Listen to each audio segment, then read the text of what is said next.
રહ્યા છો Gujarat bulletin news. હવે જોઈએ અગત્યના સમાચાર. ભચાઉના કટારિયા તીર્થ પાસે એક ગેસ ભરેલું ટેન્કર આગનો ગોળો બની ધડાકાભેર ફાટ્યું. અનેક વાહનો આગની લપેટમાં ભસ્મીભૂત થયા.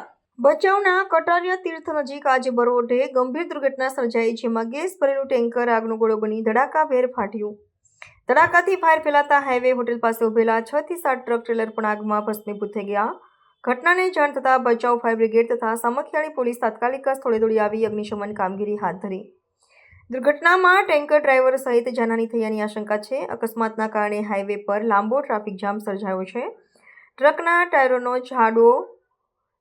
ટાયરોનો જોટો 500 મીટર દૂર સુધી ફેંકાયો હતો. આ ઘટના ગંભીરતા જોતા ખૂબ મોટા નુકસાનની આશા સેવાઈ રહી છે. આજરોજ ભચાઉના 112થી ભચાઉ ફાયર ટીમને કોલ આવતા કે જૂના કટારિયાની બાજુમાં ગેસ સિલિન્ડર પલટી જતા, ટેન્કર પલટી જતા કે બ્લાસ્ટ થયેલો છે ને આગ લાગે છે. ભચાઉ ફાયર ટીમ ઘટના સ્થળે પહોંચીને જોતા કે ગાડીઓમાં બ્લાસ્ટ થયેલો છે અને અમુક ગાડીના ટેન્કરના જે પાર્ટ છે એ અડધો કિલોમીટર સુધી નજરે જોવા મળેલા છે.